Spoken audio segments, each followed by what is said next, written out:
ਜੀ ਮੈਨੂੰ ਲੱਗਦਾ ਮੁੰਡੇ ਵਾਲੇ ਆ ਗਏ, ਛੇਤੀ ਆ ਜਾਓ। ਵੈਲਕਮ ਜੀ ਆਇਆਂ ਨੂੰ। ਸਤਿ ਸ਼੍ਰੀ ਅਕਾਲ ਅੰਕਲ ਜੀ, ਸਤਿ ਸ਼੍ਰੀ ਅਕਾਲ ਆਂਟੀ। ਸਤਿ ਸ਼੍ਰੀ ਅਕਾਲ। ਮੈਂ ਵਿਕਰਮਾ ਜੀ ਔਰ ਔਖੀਆ ਜੀ, ਇਹ ਨੇ ਸਾਡੇ ਅੰਕਲ ਜੀ। ਸਤਿ ਸ਼੍ਰੀ ਅਕਾਲ ਸਿੱਧੂ ਸਾਹਿਬ। ਸਾਡੇ ਘਰੇ ਜਨਾਨੀਆਂ ਨੂੰ ਨਹੀਂ ਬੰਦਿਆਂ ਨੂੰ ਸਾਹਿਬ ਕਹਿੰਦੇ। Please come. ਆ ਜਾਓ।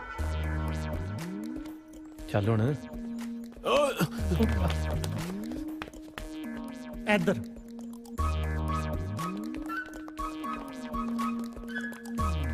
ਆਓ ਪਲੀਜ਼ ਬੈਠੋ। ਸਤਿ ਸ਼੍ਰੀ ਅਕਾਲ ਅੰਕਲ। ਸਤਿ ਸ਼੍ਰੀ ਅਕਾਲ। ਸੌਰੀ।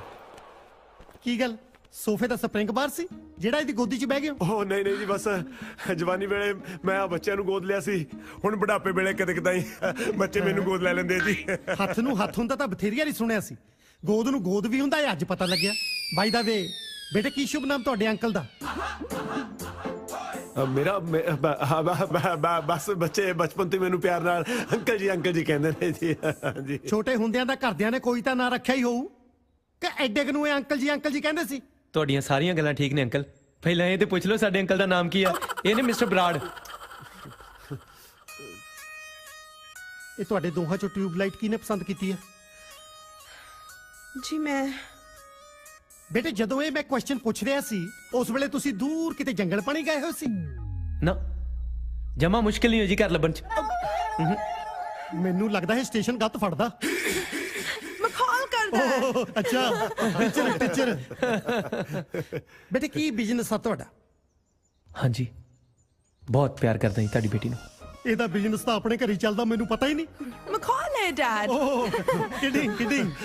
ਨਹੀਂ ਜੀ, ਇਹ ਮੋਬਾਈਲ ਕੰਪਨੀ ਦੇ ਕਾਲ ਸੈਂਟਰ ਵਿੱਚ ਲੋਕਾਂ ਦੀਆਂ ਸ਼ਿਕਾਇਤਾਂ ਸੁਣਦਾ ਜੀ, ਤੇ ਰੇਲਵੇ ਸਟੇਸ਼ਨ ਤੇ ਪੁੱਛਤਾਛ ਤੇ ਲੱਗਿਆ ਹੈ ਜੀ। ਤੇ ਜਨਾਬ ਦਾ ਕੀ ਕਾਰੋਬਾਰ ਹੈ? ਉਹ ਮੇਰਾ ਕੈਨੇਡਾ ਦੇ ਵਿੱਚ ਬਹੁਤ ਵੱਡਾ ਕਾਰੋਬਾਰ ਹੈ ਜੀ। ਮੇਰਾ ਹਸਪਤਾਲ ਹੈ ਜੀ ਅੱਖਾਂ ਦਾ। ਤੁਸੀਂ ਅੱਖਾਂ ਦੇ ਡਾਕਟਰ ਹੋ? ਨਹੀਂ, ਡਾਕਟਰ ਤਾਂ ਹਾਇਰ ਕੀਤੇ ਹੋਏ ਨੇ ਜੀ। ਓਹ ਬਰਾੜ ਸਾਹਿਬ, ਬਸ ਇਹ ਸਮਝ ਲਓ ਕਿ ਮੇਰੀ ਪੂੰਜੀ ਤੇ ਮੇਰੀਆਂ ਬੱਚੀਆਂ ਨੇ। ਸੋਚਿਆ ਤਾਂ ਮੈਂ ਇਹ ਸੀ ਕਿ ਆਪਣੀ ਕੁੜੀਆਂ ਦਾ ਵਿਆਹ ਕਿਸੇ ਅਮੀਰ ਖਾਨਦਾਨ ਦੇ ਵਿੱਚ ਕਰੂੰਗਾ, ਪਰ ਜਦੋਂ ਮੇਰੀਆਂ ਬੱਚਿਆਂ ਨੇ ਆਪਣੀ ਮਾਂ ਤਾਂ ਆਪੇ ਮਾਰ ਲਈ ਤੇ ਫਿਰ ਮੈਂ ਉਹਨਾਂ ਦੀ ਸੋਚ ਤੇ ਲੱਤ ਕਿਵੇਂ ਮਾਰ ਸਕਦਾ? ਦੇਖੋ ਜੀ ਸਿੱਧੂ ਸਾਹਿਬ, ਭਾਵੇਂ ਇਹ ਬੱਚੇ ਮੇਰੇ ਗਰੀਬ ਨੇ ਜੀ, ਪਰ ਮੈਂ ਬਹੁਤ ਮੋਟਾ ਕੰਮ ਕਰ ਰਿਹਾ ਕੈਨੇਡਾ ਦੇ ਵਿੱਚ। ਮੈਂ ਹਮੇਸ਼ਾ ਆਪਣੇ ਬੱਚਿਆਂ ਦੇ ਨਾਲ ਖੜਾ ਜੀ। So nice of you. ਹੋਰ ਬੇਟੇ ਤੁਸੀਂ ਸੁਣਾਓ, ਇਹਦਾ ਕੀ ਏਸ਼ੀਆ ਚੰਗਾ ਲੱਗਿਆ ਨਾ? ਇੰਡੀਆ ਵਰਗਾ ਹੀ ਆ ਨਾ? ਮੈਂ ਦੇਖ ਰਿਹਾ ਤੁਸੀਂ ਜੱਦੇ ਆਏ ਹੋ ਦੰਦੀਆਂ ਜੀਆਂ ਕੱਢੀ ਜਾਂਦੇ ਹੋ, ਕੁਝ ਬੋਲਦੇ ਹੈ ਨਹੀਂ, ਚੁੱਪ ਕਿਉਂ? ਡੈਡੀ ਐਕਚੁਅਲੀ ਇਹ ਥੋੜਾ ਘੱਟ ਹੀ ਬੋਲਦੇ ਨੇ। ਓਏ ਹੁਣ ਹਾਂ ਨਾ ਤੋਂ ਘੱਟ ਹੋਰ ਕੀ ਹੋਊ, ਇੰਨਾ ਕੁ ਤਾਂ ਬੋਲ ਹੀ ਸਕਦਾ। ਕੌਣ ਨਹੀਂ ਬੋਲਦਾ? ਏਦਾਂ ਦੀ ਕੋਈ ਗੱਲ ਨਹੀਂ ਸਿੱਧੂ ਸਾਹਿਬ, ਇਹ ਚਾਹੁੰਦਾ ਵੀ ਇਹਦਾ ਸੁੱਖੀ ਸੰਦੀ ਤੁਹਾਡੀ ਕੁੜੀ ਦੇ ਨਾਲ ਵਿਆਹ ਹੋ ਜੇ, ਇਸ ਕਰਕੇ ਇਸ ਵਿਚਾਰੇ ਨੇ ਮੌਨ ਵਰਤ ਰੱਖਿਆ ਮੇਰੇ ਬੱਚੇ ਨੇ ਜੀ। ਕਾਹਦਾ ਸੋ ਸਵੀਟ? ਵਿਆਹ ਲਈ ਲੋਕੀ ਸੋਮਵਾਰ ਦਾ ਵਰਤ ਰੱਖਦੇ ਆ, ਇਹ ਤਾਂ ਸੁਣਿਆ ਸੀ। ਮੌਨ ਵਰਤ ਵੀ ਰੱਖਦੇ ਆ, ਅੱਜ ਪਤਾ ਲੱਗਿਆ। ਬੇਟੇ ਤੈਨੂੰ ਭੁਲੇਖਾ ਪਿਆ ਹੋਣਾ, ਮੌਨ ਵਰਤ ਬੰਦੇ ਵਿਆਹ ਤੋਂ ਬਾਅਦ ਰੱਖਦੇ ਹੁੰਦੇ ਆ। ਹਾਂ ਅੰਕਲ ਤੁਸੀਂ ਕਿਤੇ ਇਹ ਤਾਂ ਨਹੀਂ ਸੋਚ ਰਹੇ ਕਿ ਰੌਕੀ ਚੁੱਪ ਕਿਉਂ ਬੈਠਾ? ਇਹਨੇ ਦਰਅਸਲ ਮੌਨ ਵਰਤ ਰੱਖਿਆ ਤਾਂ ਕਿ ਜੈਸਿਕਾ ਨਾਲ ਸੁੱਖੀ ਸਾਂਦੀ ਵਿਆਹ ਹੋ ਸਕੇ। ਇੰਡੀਆ ਮਲੇਸ਼ੀਆ ਤੋਂ 2.5 ਘੰਟੇ ਪਿੱਛੇ ਆ, ਇਹ ਤਾਂ ਉਹ ਤੋਂ ਵੀ ਪਿੱਛੇ ਤੁਰਿਆ ਫਿਰਦਾ। ਕਿੱਥੋਂ ਫੜ ਲਿਆਈਆਂ ਇਹ ਡਿਲੇ ਸਿਸਟਮ? ਫਿਰ ਮਜ਼ਾਕ ਕਰ ਰਿਹਾ, ਬਹੁਤ ਫਨੀ ਹੈ। ਹੈਲੋ, ਕਿੱਥੇ ਰਹਿ ਗਿਆ? ਮੈਂ ਰਸਤੇ ਦੇ ਵਿੱਚ ਹੀ ਆਉਣ ਦਾ ਵੇ। ਉਹ ਪੰਡਿਤ ਜੀ ਆਉਣ ਵਾਲੇ ਆ, ਛੇਤੀ ਆ। ਆ ਗਿਆ ਮੈਂ, ਬਸ ਆ ਗਿਆ ਜੀ। ਮੈਨੂੰ ਜਾਣਾ ਪੈਣਾ ਹੈ, ਬਹੁਤ ਜ਼ਰੂਰੀ ਕੰਮ ਹੈ।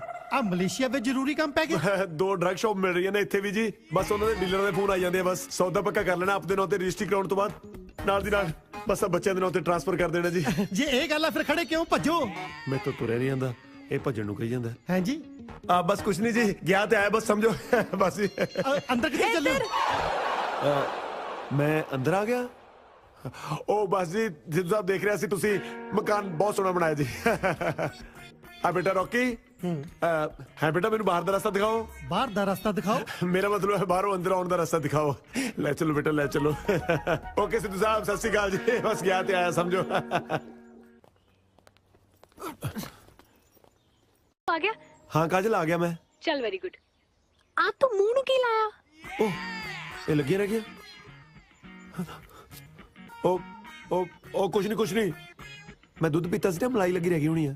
ਅੱਛਾ ਚੱਲ ਤੂੰ ਛੱਡ, ਤੂੰ ਅੱਗੇ ਆ। ਬੜਾ ਸੋਹਣਾ ਪਾਇਆ, ਬਹੁਤ ਸੋਹਣਾ ਲੱਗਦਾ ਪਿਆ। ਤੈਨੂੰ ਵਧੀਆ ਲੱਗਿਆ? ਹਾਂ। ਮੈਂ ਖੁਦ ਆਪ ਦੇਖ ਕੇ ਪਸੰਦ ਕੀਤਾ ਹੈ। ਚੱਲ ਹੁਣ ਤੂੰ ਅੱਗੇ ਆ, ਸਿੱਧਾ।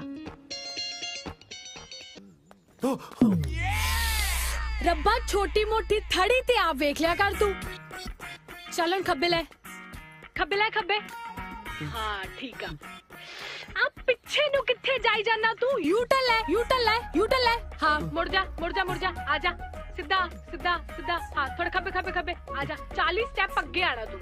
1 2 3 4 5 6 7 ਆ ਪਿੱਛੇ ਕਿੱਥੇ ਦੇਖੀ ਜਾਨਾ ਵਾ? ਮੈਂ ਦੇਖਦਾ ਕੋਈ ਦੇਖ ਨਾ ਰਿਹਾ ਹੋਵੇ। ਹਾਂ ਤੈਨੂੰ ਬਹੁਤ ਦਿਖਦਾ ਨਾ ਜਿੱਦਾਂ। ਚੱਲ ਅੱਗੇ ਆ ਜਾ ਸਿੱਧਾ। ਅੱਛਾ ਮੇਰੀ ਗੱਲ ਸੁਣ, ਜ਼ਿਆਦਾ ਨਾ ਹੜਬੜਾਹਟ ਚ ਨਾ ਆਈ। ਵੀਰੇ ਨੂੰ ਪਤਾ ਨਹੀਂ ਚੱਲਣਾ ਚਾਹੀਦਾ ਕਿ ਤੂੰ ਅੰਨਾ। ਓਕੇ ਅੱਛਾ ਹੁਣ ਨਾ ਦਰਵਾਜ਼ਾ ਖੋਲ। ਅੱਗੇ ਨਾ ਪੌੜੀਆਂ ਆਣਗੀਆਂ ਲੋਹੇ ਦੀਆਂ ਗੋਲ ਧਿਆਨ ਨਾਲ ਆਈ। ਓਕੇ ਉੱਪਰ ਚੜ ਕੇ।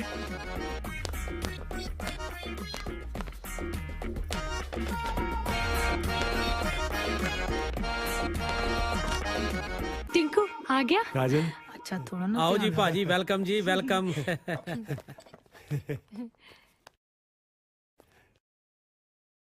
ਸਤਿ ਸ਼੍ਰੀ ਅਕਾਲ सत ਜੀ। श्रीकाल जी, सत श्रीकाल, बैठो प्लीज। टिंकू ओ, पंडित जी ਸੌਰੀ ਬੈਠਣਾ ਮੈਂ ਪੰਡਿਤ ਜੀ ਦੇ ਪੈਰਾਂ ਸੀ, ਬਸ ਉੱਤੇ ਹੀ ਬੈਠ ਹੋ ਗਿਆ ਜੀ, ਸੌਰੀ। ਭਾਜੀ ਅਸੀਂ ਵਿਆਹ ਦੀ 8 ਤਰੀਕ ਸੋਚ ਰਹੇ ਸੀ ਪੰਡਤ ਜੀ ਦੇ ਨਾਲ। ਤੁਹਾਨੂੰ ਕੋਈ ਪ੍ਰੋਬਲਮ ਤਾਂ ਨਹੀਂ? ਨਹੀਂ ਬਸ ਥੋੜੀ ਜਿਹੀ ਬਲੱਡ ਪ੍ਰੈਸ਼ਰ ਦੀ ਪ੍ਰੋਬਲਮ ਹੈ, ਹੋਰ ਤਾਂ ਕੋਈ ਨਹੀਂ। ਓਵੇਂ ਨਹੀਂ ਜੀ, ਕੋਈ ਡੇਟ ਨੂੰ ਲੈ ਕੇ ਤਾਂ ਨਹੀਂ ਪ੍ਰੋਬਲਮ? ਉਹ ਅੱਛਾ ਨਹੀਂ ਜੋ ਤੁਸੀਂ ਸੋਚਿਆ ਹੋਣਾ ਚੰਗਾ ਹੀ ਸੋਚਿਆ ਹੋਣਾ, ਕੋਈ ਪ੍ਰੋਬਲਮ ਨਹੀਂ ਪੰਡਤ ਜੀ ਜੀ। ਫਿਰ ਆਪਾਂ ਕਰ ਦਈਏ ਫਾਈਨਲ? हाँ जजमान 8 तारीख कर देते हैं। ਲਓ ਜੀ, ਵਿਆਹ ਦੀ 8 ਤਰੀਕ ਫਾਈਨਲ ਕਰਤੀ। ਉੱਠ ਕੇ ਗਲੇ ਮਿਲੋ ਫਿਰ ਸਾਰੇ। ਉਹ ਭਾਜੀ ਮੈਂ ਪੰਡਤ ਜੀ ਦੇ ਨਹੀਂ, ਆਪਣੇ ਗਲੇ ਮਿਲਣ ਲਈ ਕਿਹਾ ਸੀ। ਮੁਬਾਰਕਾਂ ਬਹੁਤ ਬਹੁਤ। ਆਪਦੇ ਜਾਣੇ ਤਾਂ ਤੈਨੂੰ ਹੀ ਮਿਲਿਆ। ਭਾਜੀ ਬੈਠੋ ਪਲੀਜ਼, ਬੈਠੋ ਸਾਰੇ। ਆਹ ਦੇਖੋ, ਕਾਜਲ ਨੇ ਤੁਹਾਡੇ ਵਾਸਤੇ ਸ਼ੇਰਵਾਨੀਆਂ ਪਸੰਦ ਕੀਤੀਆਂ ਨੇ। ਤੁਸੀਂ ਦੇਖੋ ਕਿਹੜੀ ਪਾਉਣੀ ਇਹਨਾਂ ਚੋਂ। ਵੀਰੇ ਆ ਨਾ ਆ ਵਾਲੀ। ਤੂੰ ਚੁੱਪ ਕਰ, ਆਪਾਂ ਭਾਜੀ ਦੀ ਪਸੰਦ ਦੇਖਣੀ ਆ।